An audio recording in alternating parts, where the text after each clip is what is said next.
our best player of the game, reigning rookie MVP Clint Escamis, 30 points. Okay, first 30-point guy post-pandemic dito sa finals natin sa NCAA. Brother, how are you? Congratulations. Yes, syempre masarap sa pakiramdam na nanalo, pero syempre, like Kobe said, job's not finished. Wow. Okay, what an opening here in this interview. Tinapos na agad. Tinapos. Doon lang tapos na yung interview na to. Hindi, going into the game 1 of the finals. Yes. So much expectation para sa'yo. You were the leader of this group. Ano yung nasa utak mo pagdating dito sa Araneta na game 1 na to? Gusto kong bumawi coming off a runner-up last season nyo. Ano yung mindset mo? Papasok dito sa game 1. Siyempre yung maturity, siyempre nung unang year ko medyo wala tayo nun kasi first year ko in the finals, lalo na yung pressure, iba yung pressure with all the lights. Yun lang, constant reminder of my coaches to be composed and lead my team, then get my shots then as well and make them involved din, and pataasin din yung kumpiyansa nila kasi a lot of them are rookies, are new to this. Kaya yun, sinasabi ko sa kanila yung mga pinagdaanan namin, and yun talaga, natuto na kami from last year. Clint, nabanggit mo na yung mga tira mo dito sa ating laban. You were highly efficient today. Yes. From the field. You were up and down all throughout the season when it comes to the volume of your shots. But in game number 1, dito, you were just in the zone from the very beginning. Talk about getting into that zone and maintaining it until the very end.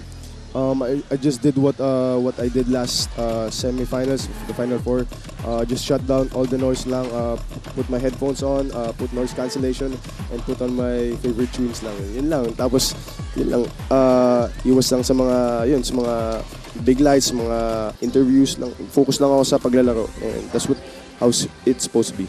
Grabe yung noise cancellation na yun. Talagang na-zone out ni Clint. Maraming baon si Clint ngayon, no? Clint, sinasabi mo sa akin kanina, off the air, natauhan ka na.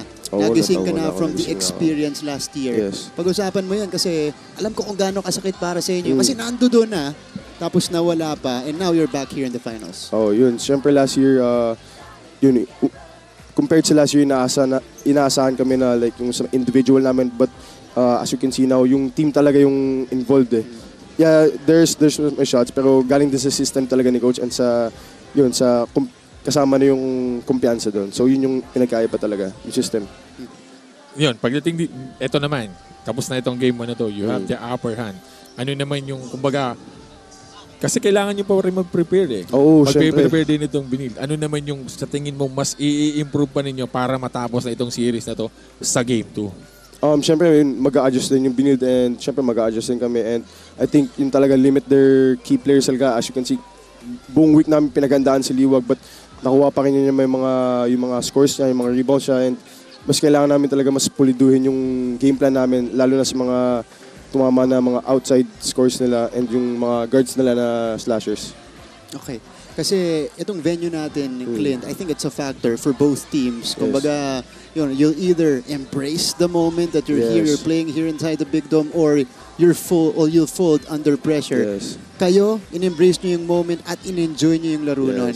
Talk about the character of this team and the things you guys have been through dito sa Season 100, kahit last year pa, papunta dito sa game number 1 natin. Siyempre, nagsimula yun nung last year yung practice na galing kami talo, sobrang down yung moral namin. And it takes good coaches, good teammates, good players willing to buy into that system na makabangon. Kasi grabe, mas sobrang sakit pa rin kasi sa last place na sa team ay sa standing eh, kasi 1 game away ka na lang eh. So yun, build through these seasons, and lalo na nung first round, and here we are in the finals. Clint, pag-usapan natin, last time I checked dito sa stat sheet natin, 19 steals for the Mapua Cardinals against Benilde, and most of them, you were anticipating passes from cross court. Isa ba to sa pinaghandaan nyo dito sa laban na to? What we saw in our last game against them, yung aggressiveness talaga ng defense namin will win our championship talaga. So yun yung yung puhunan namin. Our best offense is our defense. Clint, itong Benilde team na to, this is a very strong team. Yes. Elimination round natin, rarely natin nakikita na matambakan.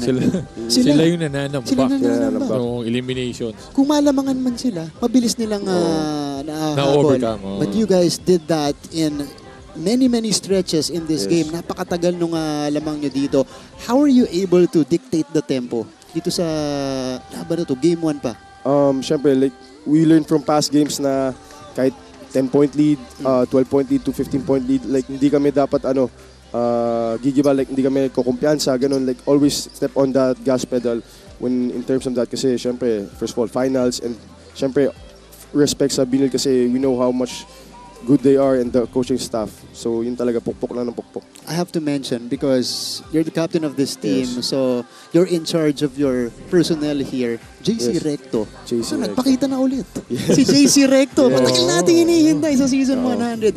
Ito na. Nasa finals. It's JC Recto time.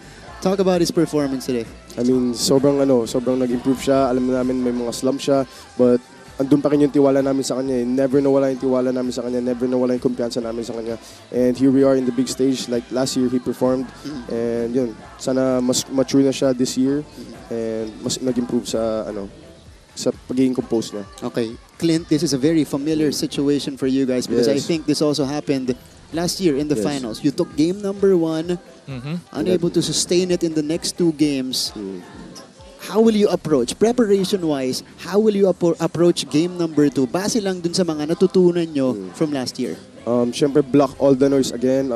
Block all the unnecessary noise kasi, siyempre, last year, they were expecting us to win game 2. Ang dami ng celebratory parties, gano'n. But right now, we're just gonna focus on playing basketball and ending that 33 drought. Naku. ano Yun na pala? naman. Oo. Nanamnamin na natin tong interview na to kasi Wala. For a week Next mo na naman week. hindi mo Next week, kakausap to. Sabado na naman kung sakasakali. Oh, Clint, a lot of people watched you today. Take the victory over Benilde. Nasa GMA tayo, online, everywhere.